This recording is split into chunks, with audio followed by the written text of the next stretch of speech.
الحمد لله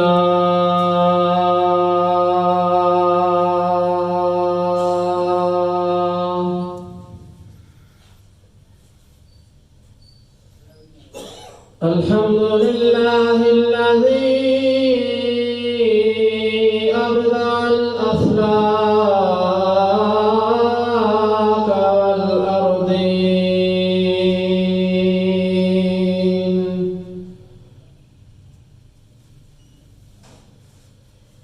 والصلاة والسلام على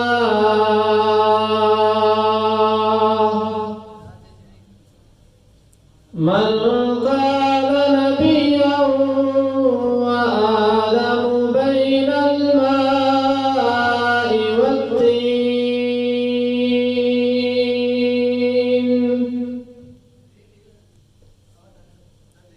وعلى آله وأصحابه أجمعين.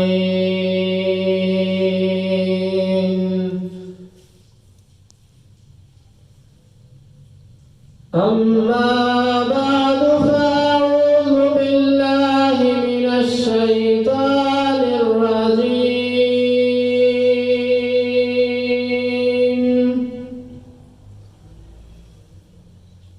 بسم الله الرحمن الرحيم.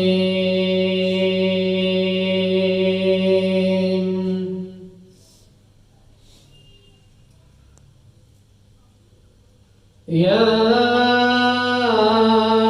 أيها الذين آمنوا اتقوا الله وكونوا مع الصادقين.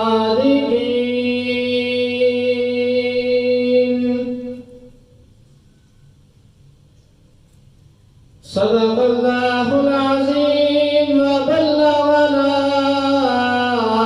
رسوله النبي الكريم.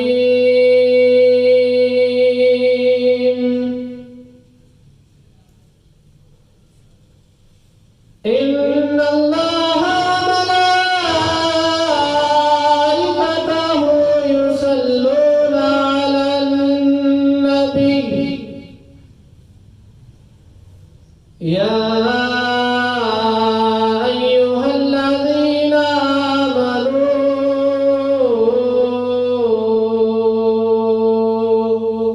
صلوا عليه وسلموا تسليما.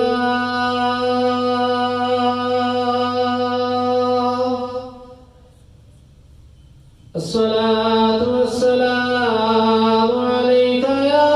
سيدي يا رسول الله.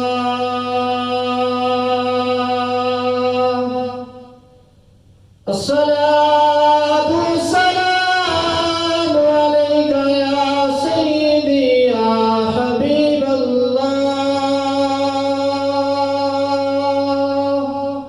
الصلاة والسلام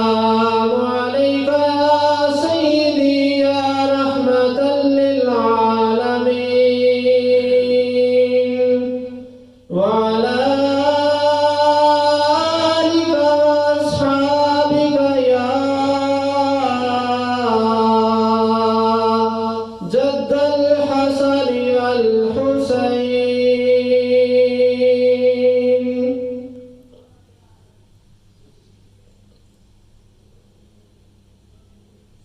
جہاں بھی ہو وہیں سے دو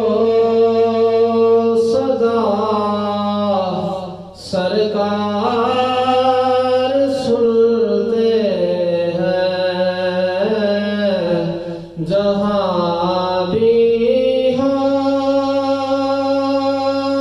وہیں سے دو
عزت و احترام کے لائق حاضرین و سامعین محترم، اللہ تبارک و تعالی اپنی ناریب کتاب قرآن مجید برہان رشید میں ارشاد فرماتا ہے، یا ایھا الذین آمنوا، اے ایمان والو، اتقوا اللہ، اللہ سے ڈرو، وکونوا مع الصادقین، اور سچے لوگوں کے ساتھ ہو جاؤ۔ حاضرین گرامی قدر، ایک ایمان والا شخص، ایک بندہ مومن، جب اللہ تعالی اس کو اس دنیا میں بھیجتا ہے تو مومن کی شان، اس کا مقام اور مرتبہ جو ہے اس کو سامنے رکھتے ہوئے اسے چاہیے کہ وہ اپنے رب کی دی ہوئی زندگی کو ایسے گزارے کہ کل جب اس دنیا کو چھوڑ کے وہ چلا جائے، کل جب اس کا اس دنیا سے وصال ہو جائے تو اللہ تعالیٰ کی بارگاہ میں جب وہ بندہ پہنچے تو اللہ تعالیٰ کی رحمت کے جو فرشتے ہیں وہ آگے بڑھ کے اس کا استقبال کریں، اور یقیناً اس میں کوئی ایسی بات نہیں کہ جس کی وجہ سے کہا جا سکے کہ یہ کوئی بہت مشکل یا ناممکن چیز ہے۔ اللہ تعالیٰ کے کتنے ایسے نیک اور برگزیدہ بندے اس دنیا میں تشریف لائے، انہوں نے اللہ تعالیٰ اور اس کے رسول کے احکامات کو سامنے رکھا، ان کی پیروی میں اپنی زندگی کو گزارا، اس دنیا میں بھی وہ ایک شان سے زندگی گزار کے اللہ تعالیٰ کی بارگاہ میں بھی جب پہنچتے ہیں تو اللہ تعالیٰ بھی انہیں بڑے انعامات سے نوازتا ہے۔ حضور علیہ السلام آپ کے غلام، حضور علیہ السلام کا امتی، جب حضور علیہ السلام کی تعلیمات پہ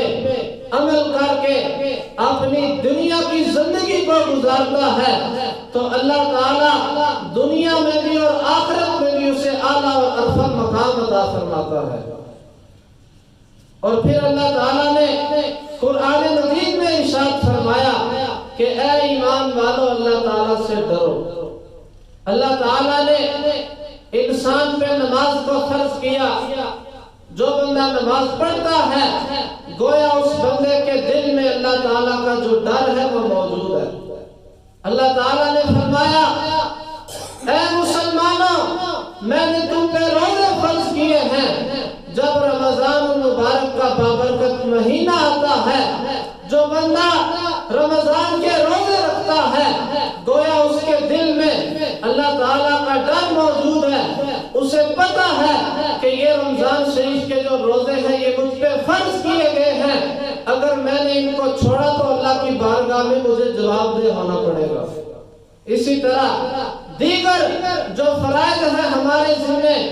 ایک صاحب استطاعت پہ زکوٰۃ کو فرض کیا، حج کو فرض کیا، دیگر عبادات اور معاملات کو جو بندہ احسن طریقے سے سر انجام دیتا ہے گویا اس بندے کے دل میں اپنے رب کا ڈر موجود ہے، اسے پتا ہے کہ میں نے اگر کسی کے ساتھ کوئی زیادتی کی، اگر میں نے کسی کو بلا وجہ برا بلا کہا، اگر میں نے کسی کا حق مارا، کسی کی حق تلفی کی، یا کسی کے ساتھ میں نے کوئی زیادتی کی تو اللہ تعالیٰ کی بارگاہ میں مجھے جواب دہ ہونا پڑے گا۔ وہ بندہ ان ساری چیزوں سے کوشش کرتا ہے کہ میں اپنے آپ کو روکے رکھوں، اور پھر جب وہ اپنے آپ کو روک کے رکھتا ہے تو یہی وہ بندہ مومن ہے کہ جس کی صفات اور شان کو اللہ تعالیٰ قرآن مجید میں بھی بیان فرماتا ہے۔ اس کے بعد فرمایا وَكُونُوا مَعَ الصَّادِقِينَ، سچے لوگوں کے ساتھ ہو جاؤ۔ اللہ تعالیٰ نے ہمیں دنیا میں رہنے کا ایک پورا راستہ بتایا کہ اے بندہ مومن، اے مسلمان، تو نے اپنی زندگی کو کس طریقے سے گزارنا ہے۔ سورہ فاتحہ میں ہم پڑھتے ہیں اہدنا الصراط المستقیم، یا اللہ ہمیں سیدھے راستے پر چلا، صراط الذین انعمت علیہم، الہی ان لوگوں کا راستہ کہ جن لوگوں پہ تو نے اپنا انعام فرمایا ہے۔ اب یہاں پہ سوال یہ پیدا ہوتا ہے کہ وہ کون لوگ ہیں کہ جن پر اللہ تعالیٰ نے انعام فرمایا۔ اب یہاں پہ یہ نہیں فرمایا کہ میرے راستے پہ چلو، بلکہ فرمایا ان لوگوں کے راستے پہ چلو کہ جن پر میں رب نے انعام فرمایا ہے۔ اللہ تعالیٰ قرآن مجید میں ارشاد فرماتا ہے انعم اللہ علیہم من النبیین والصدیقین والشہداء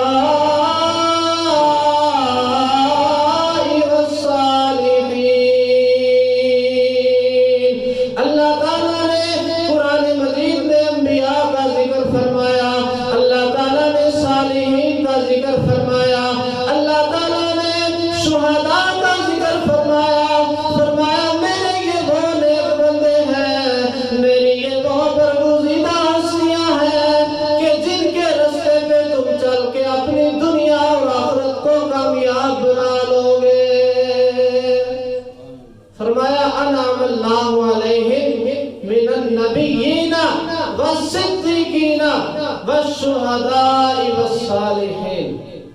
کہ ان لوگوں کے راستے پہ تم نے چلنا ہے کہ جن پہ میں رب نے انعام فرمایا۔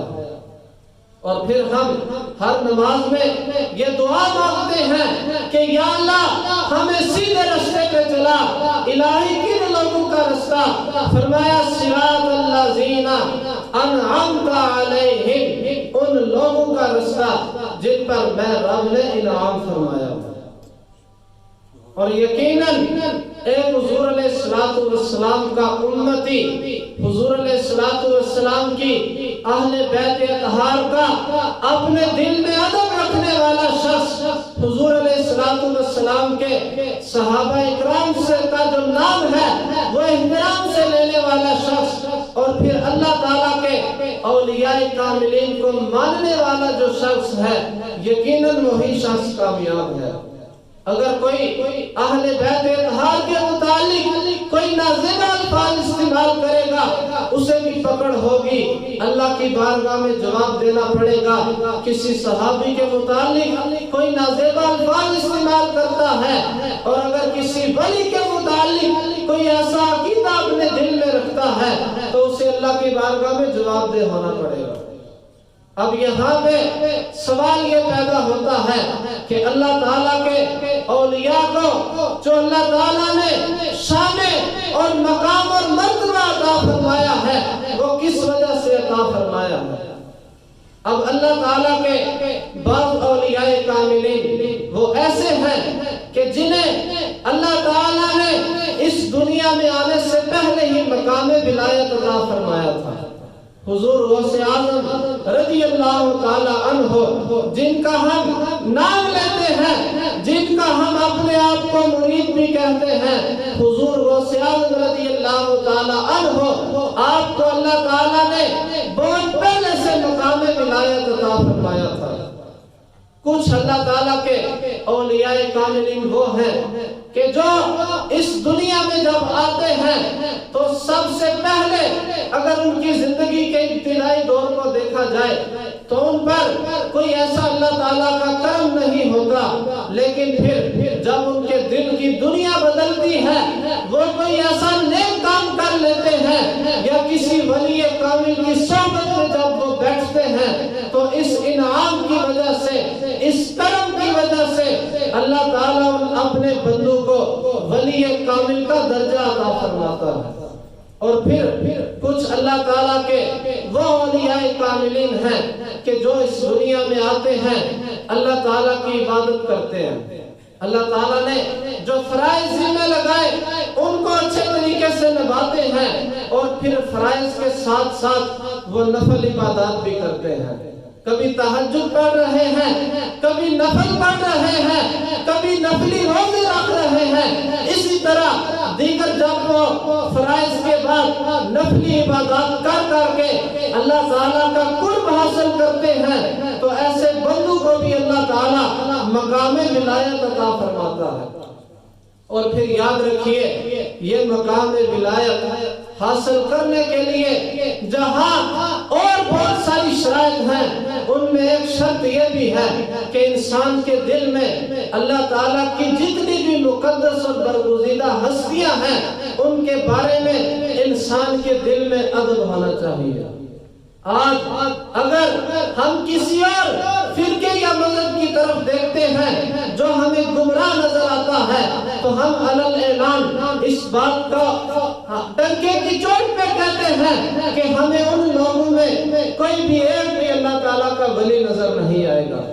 آپ کو اگر اللہ تعالیٰ کے اولیاء نظر آئیں گے تو وہ اہل سنت و جماعت میں نظر آئیں گے۔ حضور علیہ السلام آپ کے صحابہ اکرام کے راستے پہ صحیح معنوں میں چلنے والے وہ لوگ کہ جو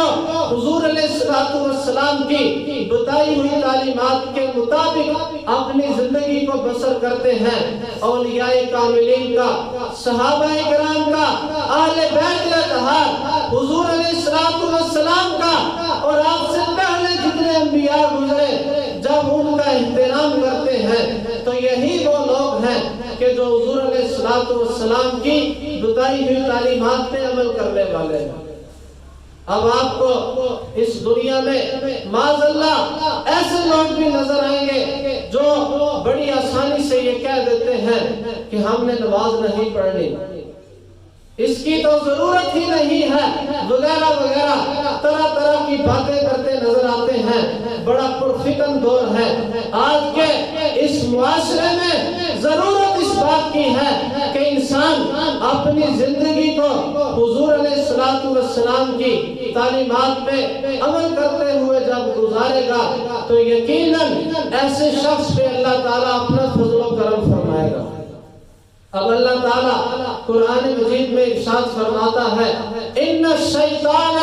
للانسان عدو مبین، فرمایا کہ انسان کا جو سب سے بڑا دشمن ہے وہ شیطان ہے۔ یہ بڑا انسان کا کھلا دشمن ہے، ہر موڑ پہ انسان کو گمراہ کرنے کی کوشش کرتا ہے، اس کو ورگلاتا ہے، اسے نیک کام سے دور کر کے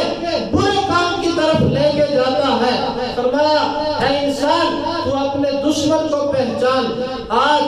دنیا میں اگر کوئی چھوٹی سی چھوٹی بات تیری کسی سے ہو جائے تو اپنے دل میں ناراضگی رکھتا ہے، اس سے دوری اختیار کرتا ہے، اسے اپنا دشمن سمجھتا ہے، تو اس دشمن کو بھی اپنا دشمن سمجھ کہ جس کو اللہ تعالیٰ نے تیرا دشمن کہا۔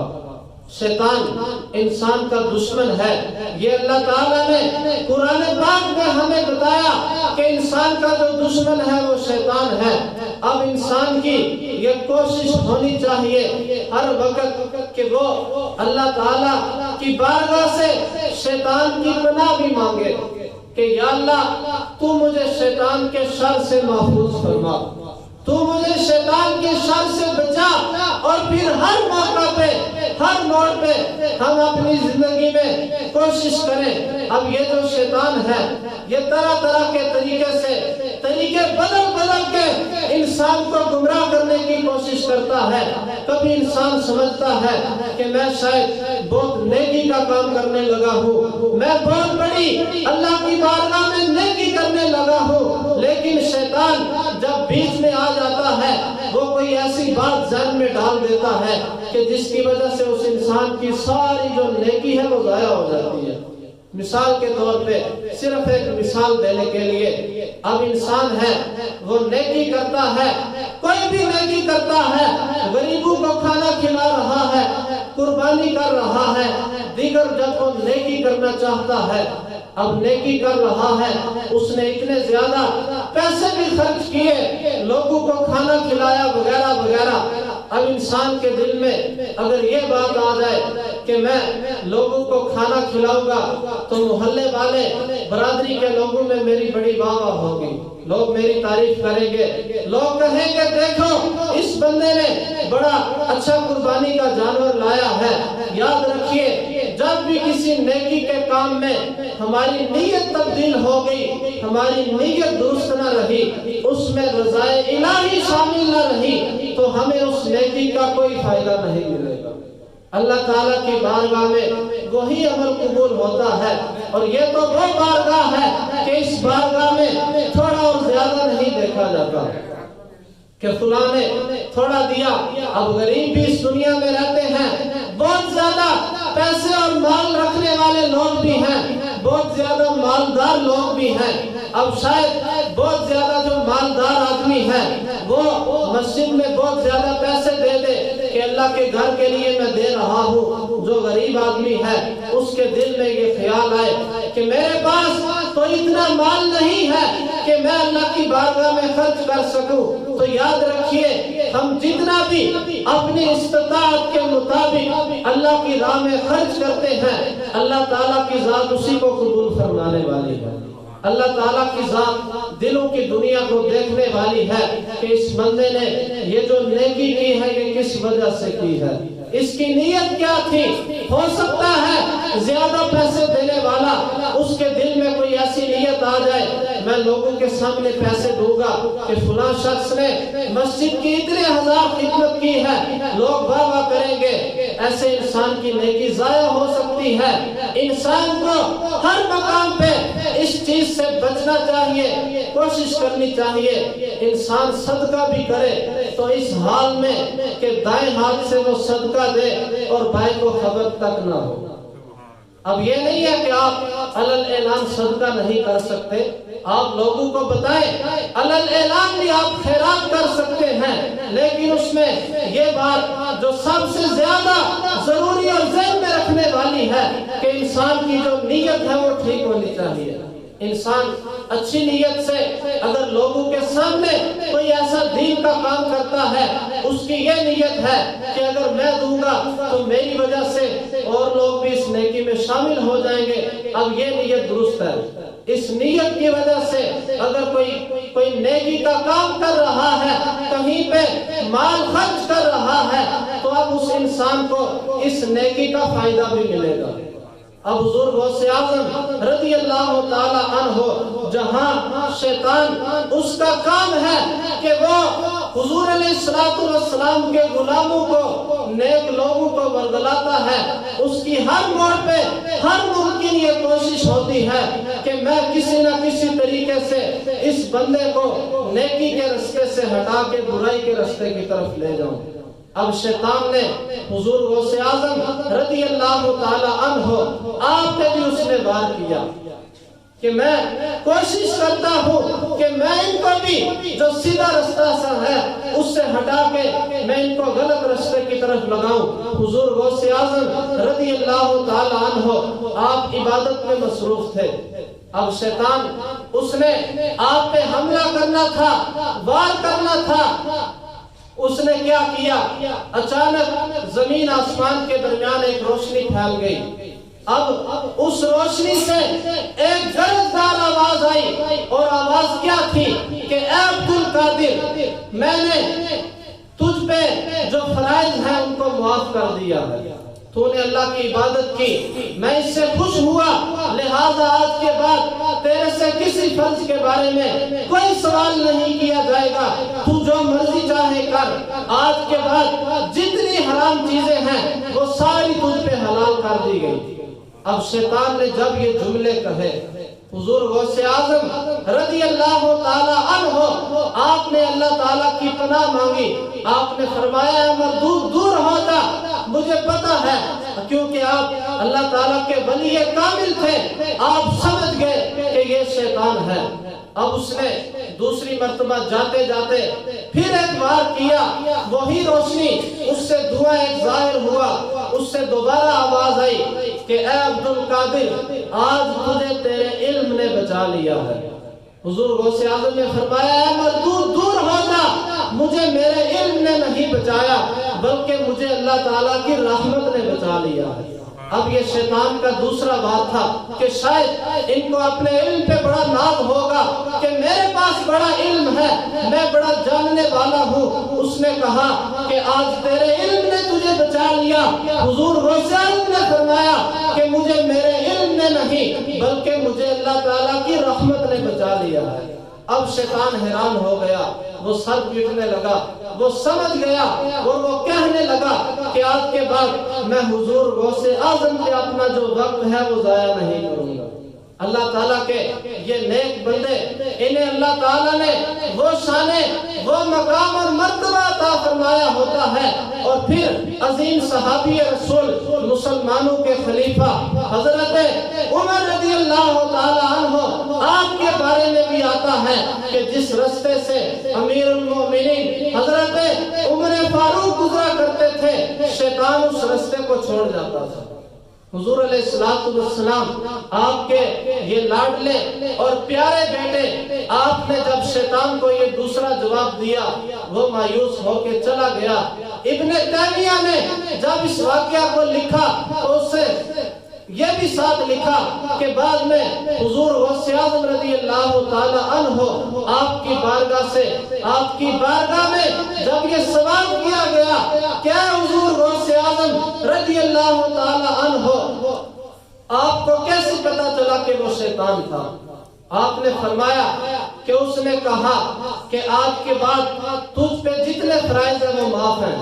دوسرے نمبر پہ اس نے کہا کہ آج کے بعد جتنی بھی حرام چیزیں ہیں وہ سب تیرے لیے حلال ہو چکی ہیں۔ لیکن مجھ پہ حضور علیہ السلام کا کرم تھا، حضور کی نگاہ تھی، مجھے پتہ چل گیا کہ کچھ بھی ہو جائے حضور علیہ السلام کی شریعت میں کبھی تبدیلی نہیں ہو سکتی۔ فرمایا جو قرآن میں آ گیا اس میں کبھی بھی تبدیلی نہیں ہو سکتی۔ اللہ تعالیٰ نے اگر قرآن میں کسی چیز کو فرض کیا ہے وہ قیامت تک فرض ہی رہے گی، اگر کسی چیز کو حرام کیا ہے تو وہ قیامت تک حرام ہی رہے گی۔ فرمایا مجھے پتا تھا، اس بات پہ میرا یقین تھا کہ حضور علیہ السلام کی شریعت میں کبھی بھی کوئی تبدیلی نہیں ہو سکتی۔ اور دوسرا جواب حضور غوث اعظم رضی اللہ تعالی عنہ آپ نے جو دیا، آپ نے فرمایا کہ پھر اس نے دوسری مرتبہ جب یہ کہا تھا کہ تجھے اللہ تعالیٰ کی رحمت نے بچا، اللہ تعالیٰ کے تجھے تیرے علم نے بچا لیا ہے، تو حضور غوث اعظم فرماتے ہیں مجھے پتا تھا کہ مجھ پہ یہ مالک کا فضل اور کرم ہے کہ اس کی رحمت نے مجھے بچا لیا ہے۔ حضور غوث اعظم رضی اللہ تعالی عنہ آپ اس وقت بھی اللہ تعالیٰ کے فضل و کرم سے اس شیطان کے جو وار سے آپ کو اللہ تعالیٰ نے محفوظ رکھا، آپ کو بچا کے رکھا۔ حضور غوث اعظم رضی اللہ تعالی عنہ اللہ تعالیٰ کے یہ جتنے بھی اولیاء کاملین ہیں، خاصان خاص خدا نہ باشد ولیکن از خدا جدا نہ باشد، اللہ تعالیٰ کے اولیاء خدا تو نہیں ہوتے مگر یہ خدا سے جدا بھی نہیں ہوتے۔ تو حضور علیہ السلام آپ کے پیارے پیارے فرامین اور پھر اولیاء کاملین کے ساتھ یہ جو ہماری نسبت ہے، یقیناً یہ حضور علیہ السلام کے امتی کو اس دنیا میں بھی اور مرنے کے بعد بھی یہ جو نسبت ہے یہ بڑی کام آئے گی۔ اسی لیے حضور غوث اعظم رضی اللہ تعالی عنہ آپ کی شان میں یہ جو الفاظ اعلیٰ حضرت امام احمد رضا فاضل بریلی رضی اللہ تعالی عنہ آپ نے فرمایا تھا کہ اس نشانی کے جو سگ ہیں نہیں مارے جاتے، حشر تک میرے گلے میں رہے پٹا تیرا۔ حضور غوث اعظم رضی اللہ تعالی عنہ